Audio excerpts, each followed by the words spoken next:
இந்த சாப்டரில் நம்ம என்ன பார்க்க போகிறோம் அப்படின்னா, ஒரு வித்தியாசமான முறையில் நம்ம மல்டிபிள் கிளாஸஸ் யூஸ் பண்ணி ஒரு வீடியோ எப்படி டிசைன் பண்ணுறது அப்படிங்கிறத பற்றி பார்க்க போகிறோம்.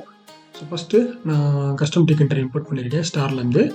தென் அதுக்கப்புறம் விண்டோ க்ரியேட் பண்ணியிருக்கேன். விண்டோ மெனுல போட்டுட்டு தென் இந்த GUI அப்படின்ற ஒரு இதை நான் இந்த விண்டோக்குள்ளே தூக்கி போட்டுறேன். ஸோ அதனால் என்ன ஆகுதுன்னா, நமக்கு ஒரு ஆப் போகுது. இது GUIக்குள்ளே பார்த்தீங்கன்னா நம்ம டேரெக்டாக ரூட்டை பாஸ் பண்ணுறோம். அந்த ரூட்டுன்றது நமக்கு ஒரு CTK இருக்கணும். ஸோ இப்போ பார்த்தீங்கன்னா அப்பியரன்ஸ் மோட் வந்து லைட்டுன்னு செட் பண்ணியிருக்கேன். அதே போல் இந்த ரூட்டுக்கே ஜாமெட்ரி செட் பண்ணியிருக்கேன். ஏன்னா ரூட்டுன்றது நம்ம ஒரு விண்டோ தான். நம்ம இந்த இடத்துல டேரெக்டாக விண்டோ டாட் ஜாமெட்ரின்னு செட் பண்ணலாம், அல்லது இந்த செல்ஃப் டாட் ரூட் ஜாமெட்ரின்னு செட் பண்ணலாம். ஏன்னா செல்ஃப் டாட் ரூட்டுன்றது நம்ம பாஸ் பண்ணுற ரூட்டு தான். ஸோ இந்த ஜாமெட்ரி வந்து நான் செட் பண்ணிடுறேன். செட் பண்ணிவிட்டு டைட்டில் வச்சிடுறேன். டைட்டில் வச்சதுக்கப்புறம் நான் லோடு அப்படின்னு ஒரு ஃபங்க்ஷன் யூஸ் பண்ணுறேன். இந்த இதில் என்ன இருக்குது அப்படின்னு பார்த்தீங்கன்னா, நமக்கு ஒரு லேபிள் இருக்குது. லேபிள் டெக்ஸ்ட் பார்த்தீங்கன்னா ரெட் அப்படின்னு இருக்குது. இந்த ரெட்டில் பார்த்தீங்கன்னா சில கன்ஃபிகரேஷன்ஸ் இருக்குது. வேறு ஒன்றும் கிடையாது, பெருசாக இல்லை. இதை கிரிட் மெத்தடில் பேக் பண்ணிவிட்டேன். அதே போல் ஒரு ஸ்லைடர் இருக்குது. அந்த ஸ்லைடருக்கும் சில கலர் கன்ஃபிகரேஷன் இருக்குது. ஸ்லைடரோட கமாண்ட் பார்த்தீங்கன்னா என்ட்ரி செட் அப்படின்னு ஒரு கமாண்ட் இருக்குது. ஸோ இந்த கமாண்ட் பார்த்தீங்கன்னா ஆட்டோமேட்டிக்காக நமக்கு ஒரு ஃப்ளோட் எடுத்துகிட்டு போகும்.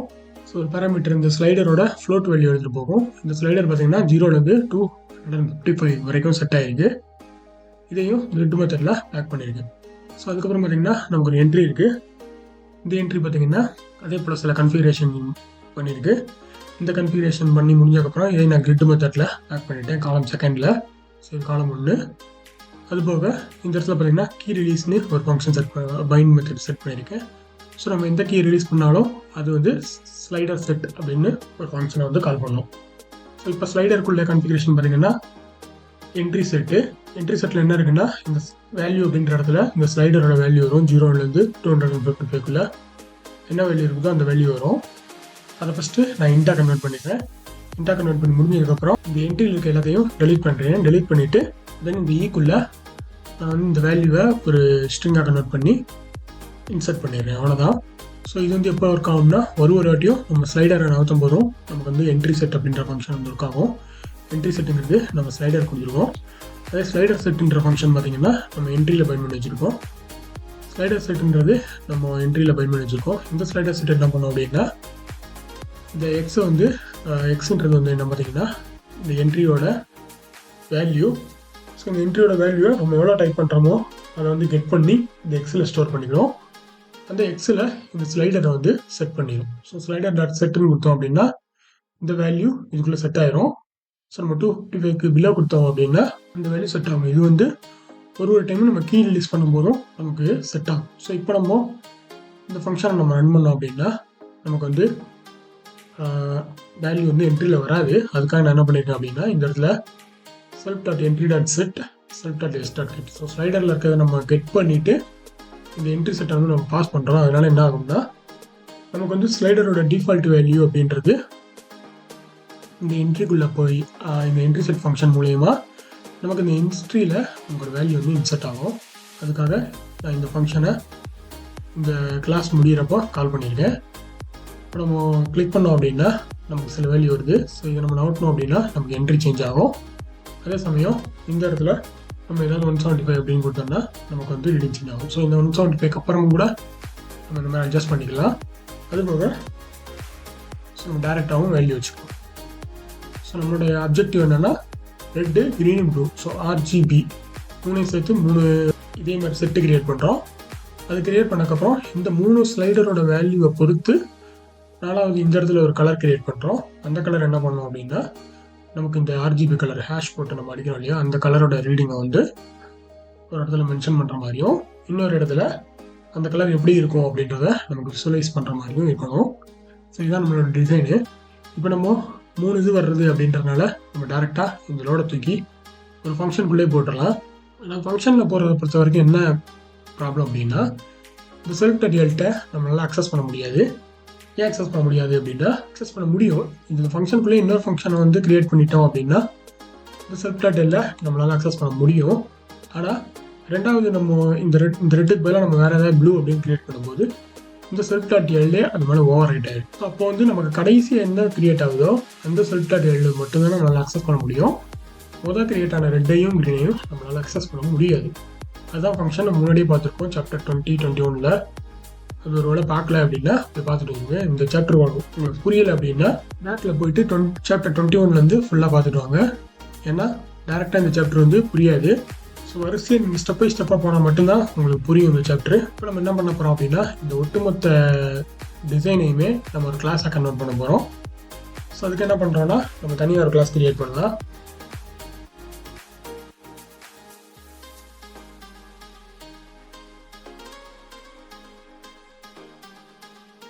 இப்போ நான் என்ன பண்ணியிருக்கேன் அப்படின்னா கிளாஸ் ஸ்லைடர் அப்படின்னு ஒன்று கிரியேட் பண்ணியிருக்கேன். இந்த ஸ்லைடருக்குள்ளே நம்ம 2 ஆர்குமெண்ட் பாஸ் பண்ணணும். ஒன்று வந்து நம்ம எந்த ஃப்ரேமில் கிரியேட் பண்ணுறோமோ அந்த ஃப்ரேமு, ரெண்டாவது பார்த்தீங்கன்னா ஒரு டெக்ஸ்ட்டு. அந்த டெக்ஸ்ட்டை வந்து நான் செல்ஃப் டெக்ஸ்ட்டை நீங்கள் கன்வெர்ட் பண்ணி இந்த ஏரியாவில் வந்து ஆட் பண்ணிட்டேன். ஸோ இப்போ இந்த கிளாஸ் ஸ்லைடர் நம்ம கால் பண்ணோம் அப்படின்னா நமக்கு இந்த கிரியேட் டெம்ப்ளேட் ஆட்டோமேட்டிக்காக கிரியேட் ஆகணும். ஸோ அதுக்காக இந்த ஃபங்க்ஷன் நான் கால் பண்ணிக்கிறேன். இப்போ இந்த ஃபங்க்ஷன் வந்து நம்ம கால் பண்ணிட்டோம் அப்படின்னா இதுக்குள்ளே வந்துடும். ஸோ யூனிட்டுக்குள்ளேயே நம்ம இதை கால் பண்ணிடுறோம் அப்படின்னா இதுக்குள்ளே வந்துடும். இதுக்குள்ளே வந்து நமக்கு இந்த ஃப்ரேம் எந்த ஃப்ரேம் கொடுக்குறோமோ அந்த ஃப்ரேம்குள்ளே போய் செட் ஆகிடும். அதே போல் டெக்ஸ்ட் வந்து என்ன டெக்ஸ்ட் கொடுக்குறோமோ அந்த டெக்ஸ்ட்டுக்குள்ளே போய் செட் ஆகிடும். ஸோ இப்போ நான் இங்கே ஆல்ரெடி இங்கே ஒரு கிரியேட் பண்ணியிருக்கேன் x ஸ்லைடர் அப்படின்னு. இந்த கிளாஸில் இப்போ நான் மினிமைஸ் பண்ணிடுறேன். ஸோ நம்மக்கிட்ட GUI கிளாஸில் நமக்கு ஒரே ஒரு ஆப்ஜெக்ட் மட்டும் தான் இருக்குது, எக்ஸ்ன்றது, வேறு எதுவுமே கிடையாது. இப்போ நான் வந்து இதை ரன் பண்ணேன் அப்படின்னா எனக்கு வந்து ஆட்டோமேட்டிக்காக ரெட் அப்படின்னு கேபிட்டல் லெட்டரில் வருது. நான் கேப்ஸில் கொடுத்துருக்கேன். இது பார்த்திங்கன்னா ஆட்டோமேட்டிக்காக இது வந்து பைண்ட் ஆகிடுச்சு. அது போக நமக்கு இந்த ஃபங்க்ஷன் ஒர்க் ஆகுது. ஏன்னா இந்த ஃபங்க்ஷன் அப்படின்றது வந்து இந்த ஸ்லைடர் கிளாஸோட ஒரு அங்கம் தான். ஸோ ஸ்லைடர் கிளாஸ்க்குள்ளே தான் இந்த ஸ்லைடர் கெட் இருக்குது, ஸ்லைடர் செட் இருக்குது. இந்த ஸ்லைடர் செட்டை தான் நம்ம இங்கே கமாண்டில் ஆட்டோமேட்டிக்காக செட் பண்ணியிருக்கோம். ஸோ அதனால் என்ன ஆகுதுன்னா நமக்கு வந்து ஆட்டோமேட்டிக்காக கிரியேட் ஆகிடுது. இதே நம்ம ஒய் அப்படின்னு ஒரு கிரியேட் பண்ணுறோம் அப்படின்னா,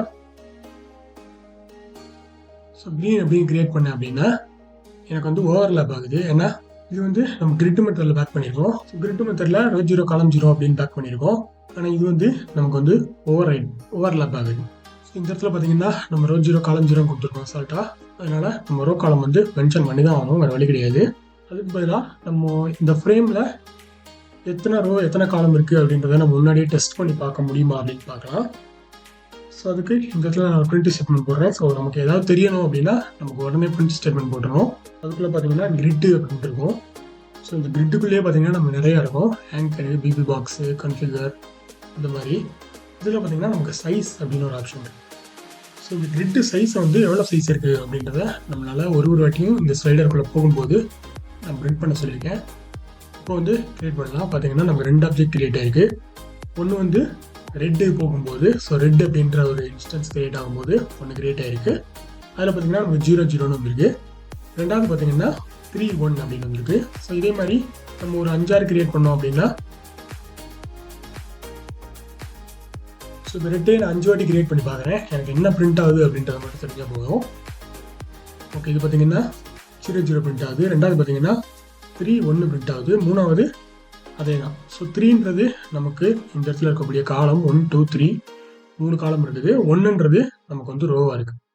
ஸோ இப்போ என்ன பண்ணோன்னா ஃபஸ்ட்டு வந்து போகும்போது ஃப்ரேம் வந்து எம்டி ஃப்ரேமாக போகுது. அதனால் ரோவும் இல்லை காலம் இல்லை 0 போகுது. ரெண்டாவது போகும்போது நமக்கு ஏற்கனவே ஒரு ரோ இருக்குது, 3 காலம் இருக்குது அப்படின்ற மாதிரி போகுது. ஸோ ஏற்கனவே இந்த ஒரு ரோ இருக்குது அப்படின்னு காட்டுது இல்லையா, இந்த ஒன்றையே நம்ம 2வது டைம் வந்து பாஸ் பண்ணலாம். கிரிட் சைஸ்ன்றது காலம் ரோ அப்படின்னு இருக்குது. அதனால் நம்ம என்ன பண்ணலாம்னா இங்கே ஒரு பேராமீட்டர் கிரியேட் பண்ணலாம். கிரிட் சைஸ்ன்றது செல்ஃப் எக்ஸில் இருக்கக்கூடிய நமக்கு 2வது ஐட்டம் ரோ ஐட்டம் மட்டும் வரும் இல்லையா. ஸோ அதனால் நம்ம 1 கொடுத்துடலாம். இது வந்து ஒரு டப்பில் தான் இருக்குது, நம்ம பிரிண்ட் பண்ணி பார்த்தோம். ஸோ டப்பில் நமக்கு 2வது ஐட்டம் வேணும் அப்படின்னா நம்ம 1 தான் போடணும். ஸோ இப்போ செல்ஃப் எக்ஸ் அப்படின்றது நமக்கு ஏற்கனவே இருக்கக்கூடிய இந்த ரோ நம்பருக்கு அடுத்த நம்பர் அப்படின்னு நம்ம எடுத்துக்கலாம். ஸோ இப்போ இந்த ரோ ஈக்குவல் டு 0 அப்படின்றது எல்லாமே நம்ம என்ன பண்ணோம் அப்படின்னா இந்த செல்ஃப் டாட் எக்ஸ் அப்படின்னு ரிப்ளேஸ் பண்ணணும். 3 இடத்துல கொடுத்துருக்கோம். இந்த இடத்துல நம்ம செல்ஃப் டாட் எக்ஸ் அப்படின்னு போட்டோம்னா நமக்கு வந்து இப்போ நமக்கு 5 இது கிரியேட் ஆகுதா அப்படின்னு பார்க்கலாம். அஸ் யூஸ்வல் நம்ம பிரிண்ட்டும் பண்ணிக்கலாம். பார்த்தீங்கன்னா நமக்கு 5 ஆப்ஜெக்ட் ஆட்டோமேட்டிக்காக கிரியேட் ஆயிடுச்சு. இது பார்த்தீங்கன்னா 3 1 3 2 3 3 3 4 வந்துருச்சு. ஏன்னா 4 ரோ 4th ரோ இருக்குது இல்லையா, அதனால் 4வது டைம் போகும்போது நமக்கு அது 4 ரோ இருக்குது அப்படின்னு காட்டுது. ஃபஸ்ட் டைம் வந்து ரோவும் இல்லை காலமும் இல்லை.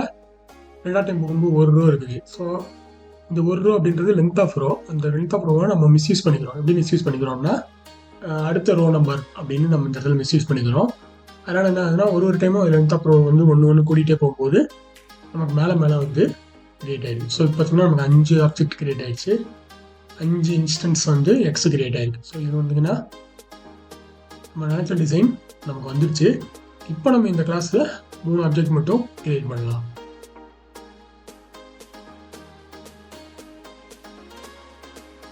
இப்போ பார்த்தீங்கன்னா நம்ம 3 கலர் வந்து டிஃப்ரெண்ட் கலர் வந்துச்சு. இப்போ பார்த்தீங்கன்னா ரெட், கிரீன், ப்ளூ வந்துச்சு. 3மே தனித்தனி ஆப்ஜெக்ட், தனித்தனி.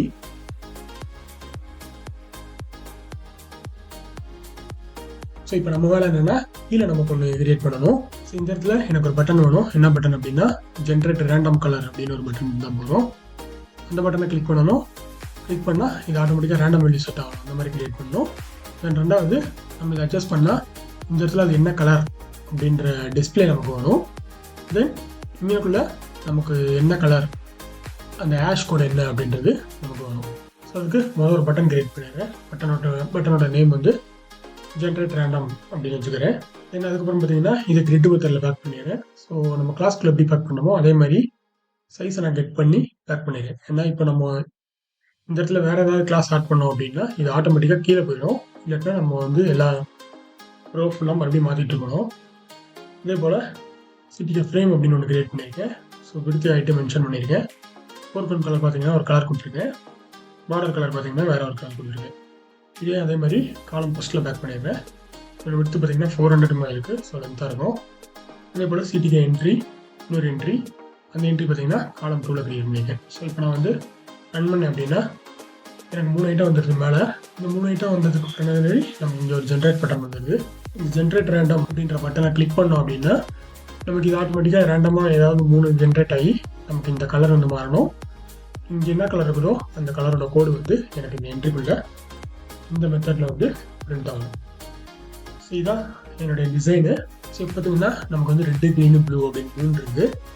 இந்த 3மே எதோட ஆப்ஜெக்ட் அப்படின்னு பார்த்தீங்கன்னா நமக்கு இந்த ஜியூஐயோட ஆப்ஜெக்ட். ஸோ இந்த ஜியூஐக்குள்ளே தான் இந்த ரெட் அப்படின்றது இருக்குது.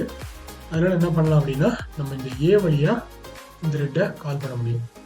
ஸோ இந்த ஏ வழியாக இந்த ரெட்டை நம்ம கால் பண்ணலாம். இந்த ஏ வழியாக இந்த ஸ்லைடருக்குள்ளே இருக்கக்கூடிய இந்த என்ட்ரியை, இந்த லேபிளை நம்மளால் கால் பண்ண முடியுமா அப்படின்னா முடியும். ஸோ அதுக்கு என்ன பண்ணணும்னா இந்த இடத்துல நம்ம ஏ டாட்னு வச்சோம் அப்படின்னா நமக்கு வந்து ரெட்டு கிடைக்கும். இந்த ரெட்டுக்குள்ளே நம்ம இன்னொரு டாட் வச்சோம் அப்படின்னா நமக்கு அந்த இஎஸ் எல்லாமே கிடைக்கும். ஸோ இந்த இடத்துல வந்து ஈன்றது ஒரு என்ட்ரி. ஸோ இந்த என்ட்ரி அப்படின்றது பார்த்தீங்கன்னா நமக்கு ஒரு சிடிகே கிளாஸ் தான். ஸோ இந்த என்ட்ரிக்குள்ளே இருக்கக்கூடிய பைண்டை நம்ம வெளியிலேருந்து அக்சஸ் பண்ணணும். ஸோ ஏன்றது நம்மளுடைய ஜியூஐ கிளாஸு. ஜியூஐ கிளாஸுக்குள்ளே இருக்கக்கூடிய ரெட் அப்படின்றது இந்த செல்ஃப் டாட் ரெட். இந்த செல்ஃப் டாட் ரெட் என்னவா இருக்குன்னா நமக்கு வந்து ஒரு ஸ்லைடர் அப்படின்னு ஒரு ஆப்ஜெக்ட் நம்ம கஸ்டம் கிளாஸாக இருக்குது. ஸோ அதில் ஒரு டாட் வச்சோம் அப்படின்னா அந்த கிளாஸ் கஸ்டம் கிளாஸ்க்குள்ளே இருக்கக்கூடிய இ அப்படின்ற ஒரு கிளாஸ் வந்து நம்மளால் ஆக்சஸ் பண்ண முடியும். ஸோ செல்ஃப் டாட் ஈன்றது இந்த இடத்துல இருக்குது. செல்ஃப் டாட் ஈன்றது என்ன அப்படின்னா சிடிகே என்ட்ரி அப்படின்ற இன்னொரு கஸ்டம் கிளாஸோடைய இருக்கக்கூடிய ஒரு ஆப்ஜெக்ட். ஸோ அந்த கிளாஸ் கஸ்டம் கிளாஸில் இருக்கக்கூடிய கமாண்டுகளை நம்ம வந்து வெளியில் வந்து அக்சஸ் பண்ண முடியும். ஸோ இதுதான் கிளாஸு. இப்படி தான் கிளாஸ் ஒர்க் ஆகும். இங்கே ஆப்ஜெக்ட் ஓரியன்டட் ப்ரோக்ராமிங் அப்படின்னு ஒரு சாப்டர் இருக்குது. அந்த சாப்டரை பார்த்துருந்தீங்கன்னா அதில் ப்ராக்டிஸ் பண்ணியிருந்தீங்க அப்படின்னா இந்த சாப்டர் 2021 அந்த அதில் வந்து கண்டினியூஸாக வந்திருந்தீங்க அப்படின்னா உங்களுக்கு இந்த கான்செப்ட் வந்து புரியும். ஸோ இப்போ நான் என்ன பண்ண போகிறேன் அப்படின்னா இந்த செல்ஃப் டாட் ரெட்டுக்குள்ளே இருக்கக்கூடிய இந்த ஸ்லைடர் கமாண்டை நான் மாடிஃபை பண்ண போகிறேன். ஸோ அதுக்கு என்ன மாதிரியான மெத்தட்ஸ் வந்து ஃபாலோ பண்ணலாம் அப்படின்றத அடுத்த பாட்டில் பார்க்கலாம்.